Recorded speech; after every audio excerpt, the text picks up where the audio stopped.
there is a room in your life that you have never entered. It has no door that others can open, no windows that let in the noise of the world. It exists only when you allow yourself to sit inside it, alone, undistracted, unguarded. Most people never find this room. They fill every silence with noise, every empty hour with a screen, every quiet moment with someone else's voice. They mistake constant company for a full life and constant noise for happiness.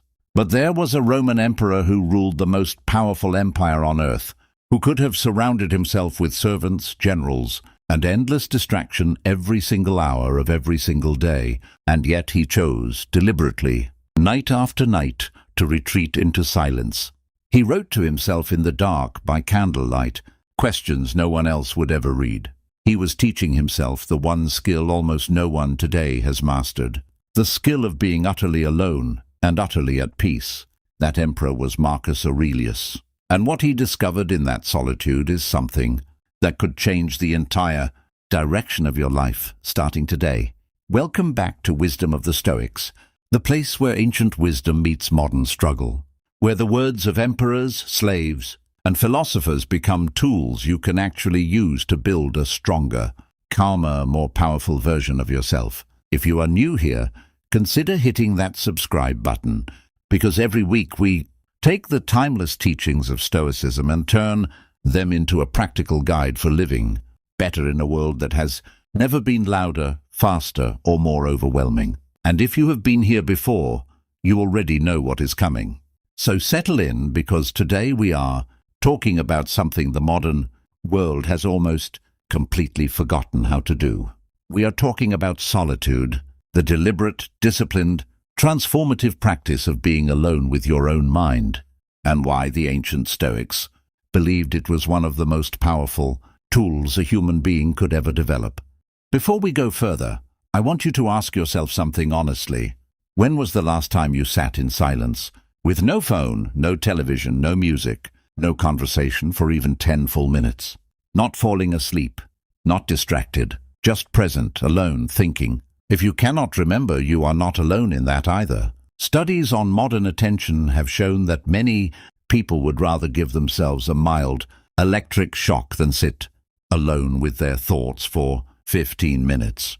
Let that sink in for a moment. We have become a species that finds its own mind unbearable to be around. And that, according to the Stoics, is precisely the problem solitude was designed to solve. This video is going to take you through the philosophy, the history, and the practical path of Stoic solitude. We will explore why Seneca warned about the crowd more than almost anything else in life. We will look at how Epictetus, a man born into slavery, found more freedom in his own mind than most free men ever find in their entire lives.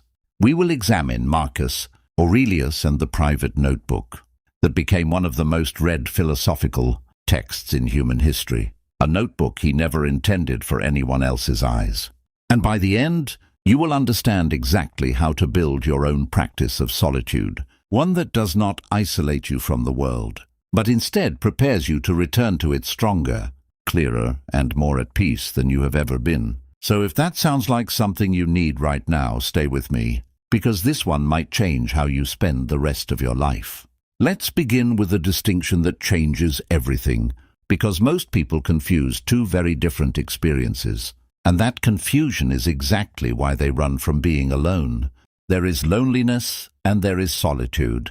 They can look identical from the outside, a person sitting by themselves in a quiet room. But on the inside they are almost opposites.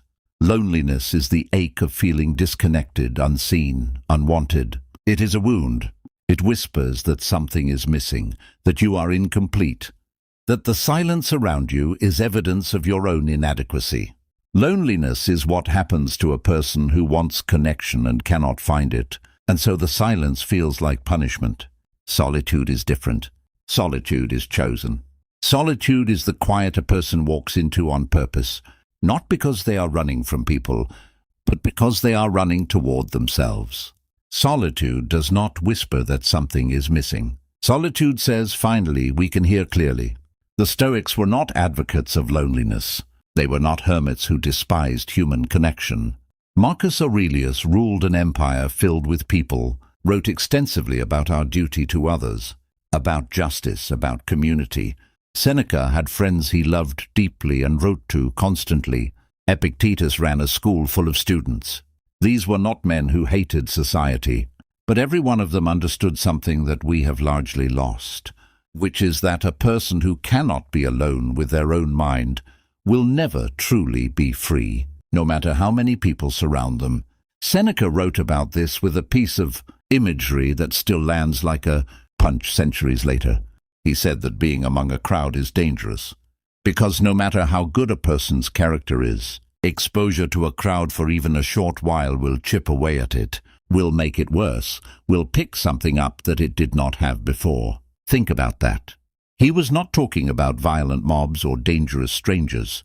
He was talking about ordinary crowds, ordinary gatherings, ordinary daily exposure to other people's noise, opinions, moods, gossip, and distractions. He believed that the mind, like a body, catches things from what it is around. If you spend all your time surrounded by anxious people, you absorb anxiety. If you spend all your time surrounded by people chasing status, you begin chasing status too, even if you never wanted to. If you spend all your time consuming other people's opinions, you slowly lose the ability to hear your own. Now pause for a second and think about what that means in the world we actually live in today. Seneca was worried about physical crowds, the marketplace, the arena, the noisy streets of Rome. We do not just have physical crowds anymore. We carry a crowd in our pocket. Every time you pick up your phone, you are stepping into a crowd of millions of opinions, arguments, comparisons, outrage, and performance. You wake up and before your feet even touch the floor, you have already absorbed the emotional residue of dozens, sometimes hundreds of other people's thoughts. Is it any wonder that anxiety, comparison, and restlessness feel like the default emotional state of modern life? We are more than any generation in human history, swimming in a crowd that never leaves us alone, and Seneca's warning from 2,000 years ago has never been more relevant. This is why solitude was never a luxury to the Stoics. It was maintenance. It was the deliberate act of stepping out of the current, so you could examine what the current had been doing to you. Without it, you drift. You absorb values you never chose. You chase goals that were never truly yours. You become, slowly and without noticing, a reflection of whoever happened to be loudest around you that week. If any of that feels uncomfortably familiar, I want you to do something right now before we continue. Drop a comment below and tell me the last time you truly sat alone with your thoughts. No distractions at all. I read every comment and I promise you, you are going to see just how many other people are in the exact same place as you, realizing for the first time just how starved for real solitude they have become. Let's talk now about the man who may have practiced this more disciplined than almost anyone in history, a man who had every excuse in the world not to. Marcus Aurelius was the most powerful human being on the planet during his reign. He commanded armies. He governed a territory that stretched across 3 continents. He was surrounded, every single day, by advisors, generals, senators, servants, and the endless demands of empire. If anyone had an excuse to never be alone, to never have a quiet moment, it was him. And yet, in the middle of military campaigns, on the edge of battlefields, in tents pitched in hostile territory far from Rome, he carved out time each night to be utterly alone with a notebook and his own thoughts. What he wrote in that notebook was never meant for us. He was not writing a book to be published. He was not crafting quotes for admiration. He was talking to himself, correcting himself, reminding himself of the principles he was in danger of, forgetting under the crushing weight of power and responsibility. That notebook eventually became known to history as Meditations, and it remains one of the most powerful philosophical texts ever produced, precisely because it was never meant to impress anyone. It was raw, honest, private solitude captured on the page. In it, he tells himself something remarkable. He says that people seek retreats for themselves in the country, by the sea, in the mountains, and that this is a foolish habit because it is entirely within our power to retreat into ourselves whenever we choose. He reminds himself that nowhere can a person find a quieter or more untroubled retreat than in their own mind, especially if they have the kind of inner resources that let them dip into that quiet and immediately feel at ease. This is one of the most important ideas in the entire Stoic tradition, and it is worth sitting with for a moment. Marcus was not saying that going to the mountains or the sea is bad. He was saying that if the only place you can ever find peace is external, if you constantly need a change of scenery, a new environment, a vacation, a fresh start, in order to feel calm, then you have built your peace on a foundation that can be taken away from you at any moment. But if you can build a retreat inside your own mind, a place you can access wherever you are, whether you are in a palace, a prison, a war camp, or an office cubicle, then you carry your peace with you always. No one can take it. No circumstance can strip it from you. That is a level of freedom most people never even consider is possible. Think about your own life for a moment. How much of your sense of calm depends on your environment being just right? You need the house to be quiet. You need the weekend to arrive. You need the vacation to start. You need the stressful project to end. You are constantly waiting for external conditions to grant you internal peace. Marcus Aurelius is telling us, across 2,000 years, that this is backwards. The peace has to be built inside first. Then it becomes available anywhere, and here is the part that should really stop you in your tracks. He learned to build that internal retreat specifically through solitude. Every night, in that tent, away from the noise of command, away from the eyes of his soldiers, away from the pressure of the empire watching his every move, he sat with himself and had an honest conversation about who he was becoming. Was he acting with justice that day? Had he let anger control him? Had he been kind, patient, disciplined? Had he remembered that everything he possessed, his power, his health, his very life, could be taken from him at any moment, and that none of it defined his worth as a human being? These were not comfortable questions. Most people avoid this kind of self-examination precisely because it can be uncomfortable. It is far easier to turn on a screen, scroll a feed, or call a friend than to sit alone and ask yourself honestly whether you are becoming the person you actually want to be. But that discomfort is exactly the point. Solitude is not always peaceful in the moment you enter it. Sometimes the first 10 minutes of true silence are almost unbearable, because all the thoughts you have been outrunning all day finally catch up to you. The unresolved conversation, the decision you have been avoiding, the fear you have not admitted to yourself, the grief you have been drowning in busyness. Solitude does not create these things. It simply stops letting you hide from them. And that is precisely why it is so valuable, and precisely why so few people are willing to actually practice it. If you are watching this and you already feel that discomfort rising just thinking about sitting in silence with your own thoughts, I want you to know that is completely normal, and it is actually a sign that you need this practice more than most. Make sure you are subscribed to this channel, because we are going to keep giving you the tools, one video at a time, to face that discomfort and turn it into strength instead of running from it forever.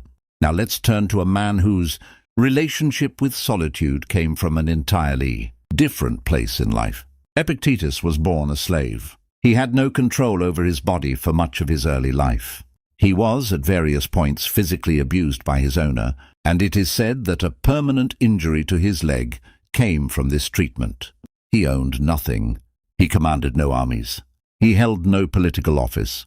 By every external measure that society uses to judge a person's power and freedom, Epictetus had none.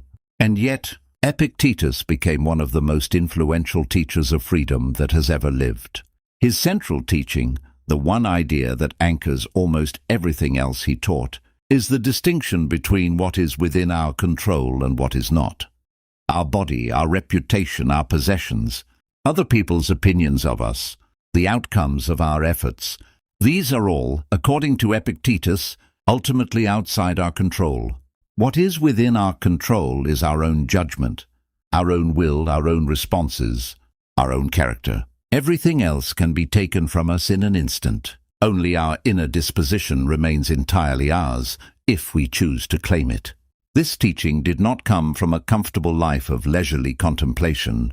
It came from a man who had every external freedom stripped away from him and who discovered, in the middle of that deprivation, an inner freedom that no one could touch. And solitude was central to how he cultivated that.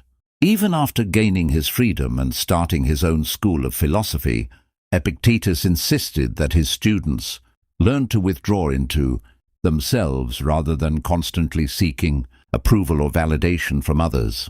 He taught that a person who needs an audience, in order to feel like they exist, has not yet found their own footing. He wanted his students to be able to examine their own judgments without needing anyone else's confirmation that those judgments were correct. Think about how radical this idea is even today. We live in an era built entirely around audience and validation. Every post, every photo, every achievement seems to require external confirmation before it feels real. Did enough people see it? Did enough people like it? Did enough people comment? Epictetus, a man who lived 2,000 years before social media existed, had already diagnosed this exact trap. He warned that a person who constantly needs the approval of others has handed the keys of their own happiness to people who do not even care whether they are happy. Solitude, real solitude, is the practice of taking those keys back. It is the discipline of learning to evaluate your own actions, your own worth, your own progress, without requiring a crowd to confirm it for you.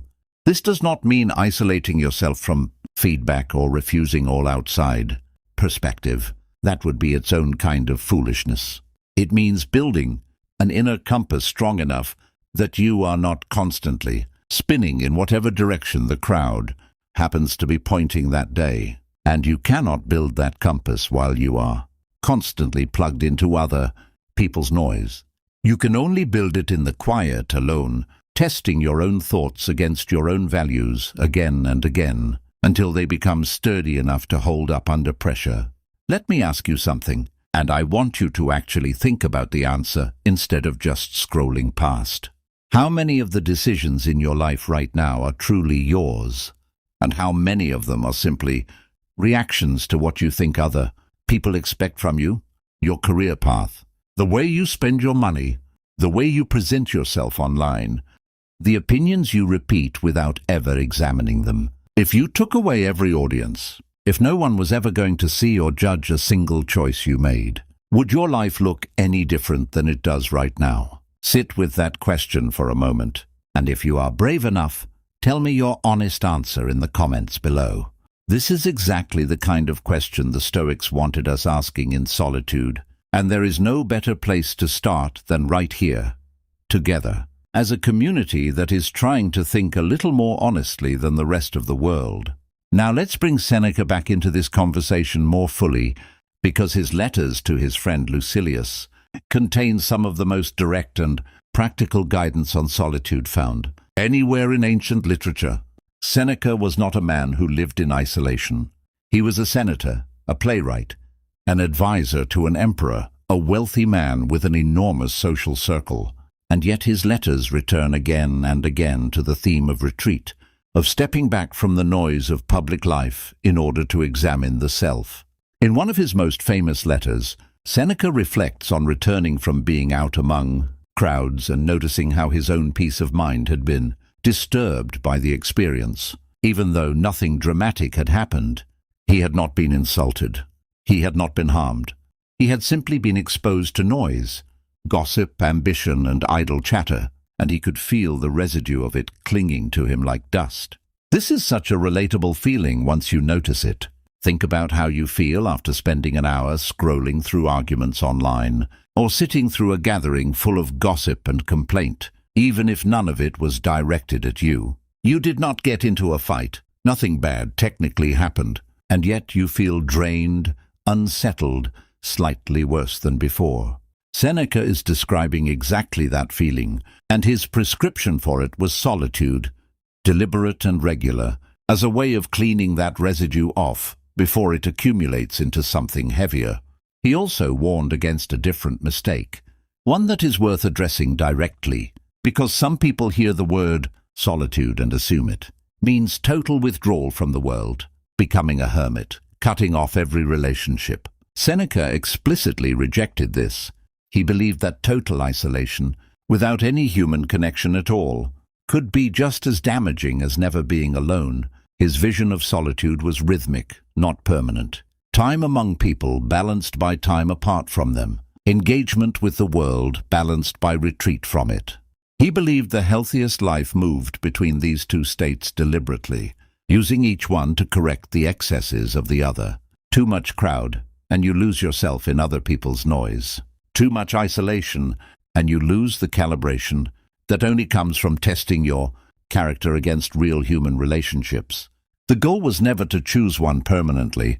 The goal was mastery over the rhythm between them. This is such an important clarification, because in a world that swings between two unhealthy extremes, constant connectivity on one side and complete isolation on the other, the Stoic answer is neither. It is intentional rhythmic retreat, a regular disciplined return to your own mind, not as an escape from life, but as preparation to live it better. So let's get practical for a moment, because understanding this philosophy is only half of what matters. The other half is actually building it into your life. How did the Stoics practice solitude in a concrete, repeatable way, and how can you do the same thing today, in a world infinitely louder than theirs ever was? The first practice, and perhaps the most foundational one, is what we might call the evening reckoning. This is something Seneca describes explicitly in his own writing. Each night, before sleep, he would review the entire day in his mind. What had he done well? Where had he failed? What habit was he still struggling to break? He described this process almost like a judge examining a case, except the judge and the accused were the same person. He said that nothing induces sleep like this kind of calm, honest self-examination, because it clears the mind of the clutter it has been carrying all day. Instead of lying awake replaying arguments or anxieties in a chaotic loop, he was consciously, deliberately processing the day, in solitude, before allowing himself to rest. Try this tonight. Not tomorrow, not someday, tonight. Before you fall asleep, spend just 5 minutes in complete silence. No phone, no television, and ask yourself 3 simple questions. What did I do well today? Where did I fall short of the person I want to be? What is one thing I will do differently tomorrow? This is not about self-punishment or harsh judgment. The Stoics were clear that this practice should be done with the same patience you would extend to a friend, not the cruelty you might reserve for an enemy. It is simply honest reflection, done alone in the quiet before the day closes. The second practice is the deliberate retreat Marcus Aurelius described, the daily return to the inner citadel. This does not require a mountain cabin or a silent retreat center, though those can certainly help. It requires nothing more than a willingness to sit still, even for a short time, without reaching for a distraction. Many people find this easier to start with a specific small commitment. 10 minutes, no phone, no music, no task to complete. Just sitting, breathing, and allowing your own thoughts to surface without immediately drowning them out. In the beginning, this can feel almost unbearably uncomfortable. Thoughts you have been avoiding will surface. Restlessness will creep in. Your hand may instinctively reach toward your phone before you even realize what you are doing. This is normal. It is, in fact, exactly the muscle you are trying to build. Just as physical strength requires the discomfort of resistance, mental strength requires the discomfort of sitting with your own unfiltered thoughts, instead of numbing them the moment they appear. Over time, something remarkable happens. The discomfort begins to fade, and in its place comes something the Stoics called tranquility, not the absence of thought, but the absence of being controlled by every thought that passes through.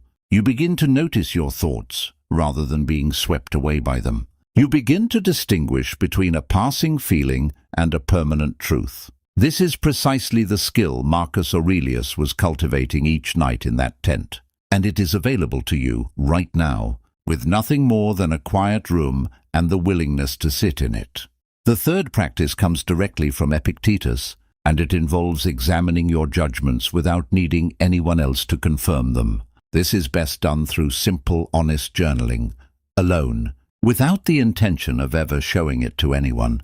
Write down a situation that troubled you that day. Then ask yourself, is it the event itself that disturbed me, or my judgment about the event? Epictetus taught that it is almost never the event itself. It is always the story we tell ourselves about the event. Someone was rude to you. That is the event.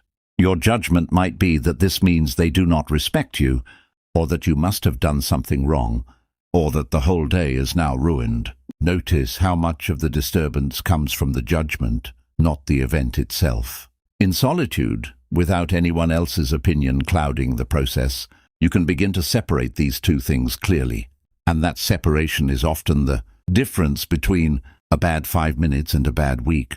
Let's talk now about the obstacles, because I know exactly what some of you are thinking right now. You are thinking, this all sounds wonderful, but my life does not have room for this. I have children who need me every waking hour. I have a job that keeps me connected around the clock. I do not have a quiet tent to retreat into like an emperor with an entire army protecting his solitude. This is a completely fair objection, and it deserves a real answer, not a dismissive one. Here is the truth. Marcus Aurelius did not have unlimited free time either. He was, quite literally, one of the busiest human beings alive during his reign, managing wars, plagues, political conspiracies, and the daily administration of a massive empire. He found his solitude in stolen moments, a few minutes here, a quiet hour there, carved deliberately out of an impossibly demanding schedule.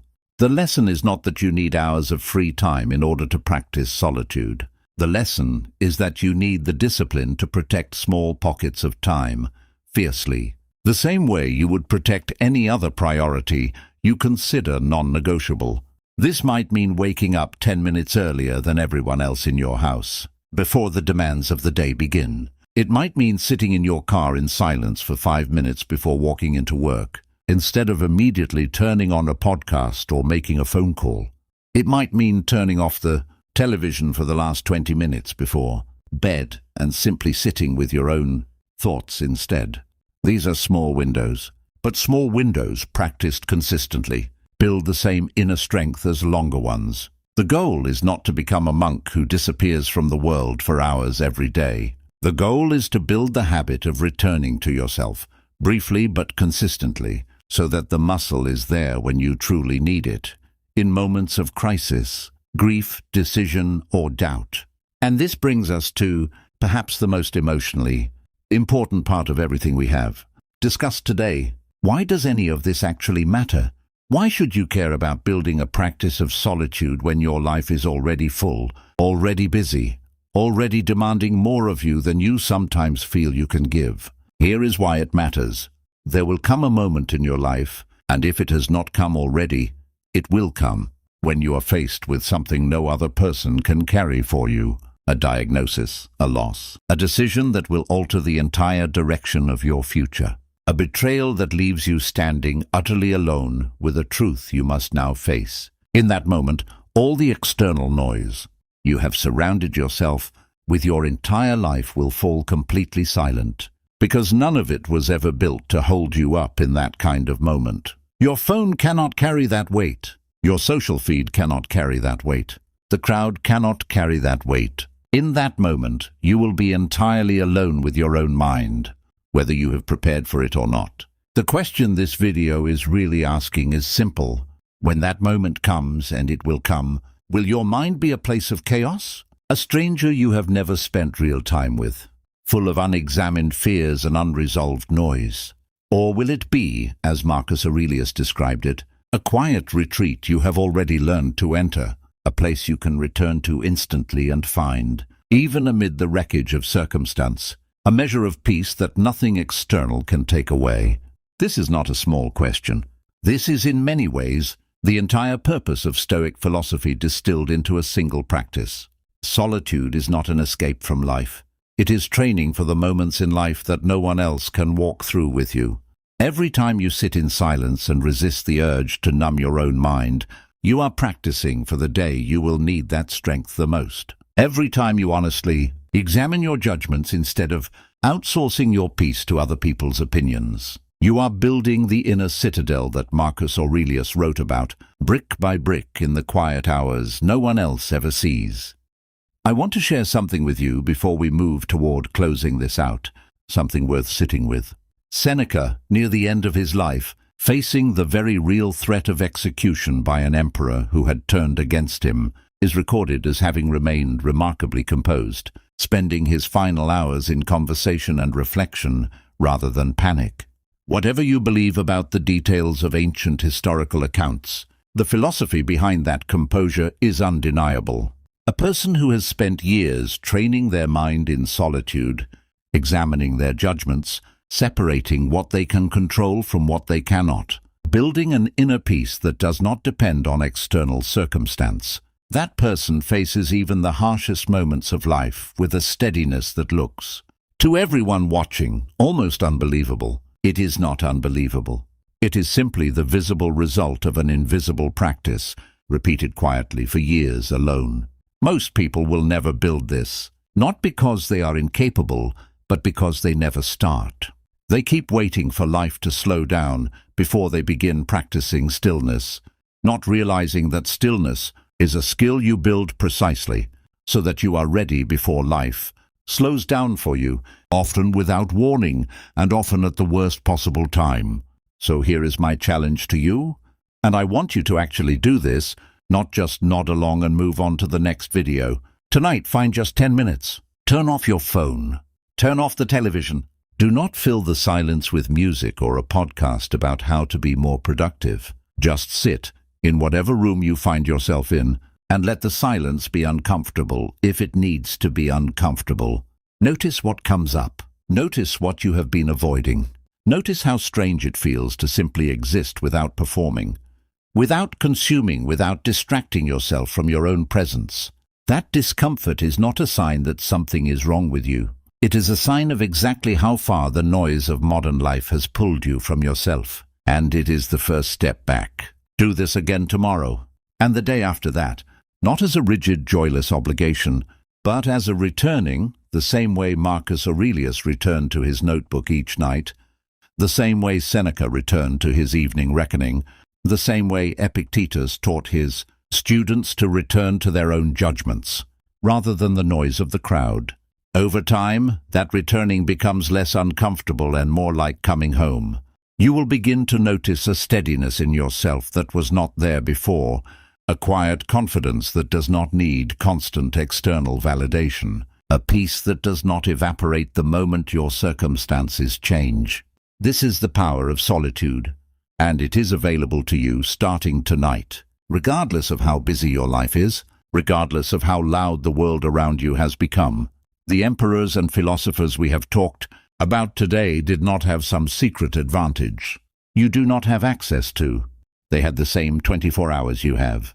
What they had was the discipline to protect a portion of those hours for the one relationship. Most people neglect their entire lives, the relationship with their own mind. Before you go, I want to ask you something, and I would genuinely love to hear your answer in the comments below. What is one thing you have been avoiding facing? Something you keep drowning out with noise and distraction, that solitude might finally give you the space to confront. You do not have to share the details if you are not comfortable, but I want you to at least name it to yourself, honestly, in the quiet tonight. This channel exists because so many of us are trying to build a stronger, calmer, more grounded life using wisdom that has already survived 2,000 years of testing, and I promise you, the people in this comment section are some of the most thoughtful, reflective people you will find anywhere on this platform. Join the conversation. You might be surprised how much it helps, both you and someone else reading your words who needed to hear exactly that today. If this video gave you something real, something you needed to hear, do me a favor and hit that like button right now. It genuinely helps this channel reach more people who are searching for exactly this kind of guidance. People who feel overwhelmed by the noise of modern life and are looking for something older, sturdier, and more true to build their peace on. And if you have not subscribed yet, this is the moment to do it. Because we release new explorations of Stoic philosophy regularly, each one designed to give you another tool for building a stronger, freer, more resilient mind. Turn on notifications too, so you never miss the next one. Remember what Marcus Aurelius told himself. In the quiet of that tent 2,000 years ago, words meant for no one but himself, and yet words that have reached across every century since to remind us of something we too easily forget. The most peaceful retreat you will ever find is not somewhere out there in the world. It is already within you, waiting, patient, available. The moment you are brave enough to walk into the silence and finally listen. Thank you for spending this time with me today. Go build that inner citadel, one quiet moment at a time. I will see you in the next one.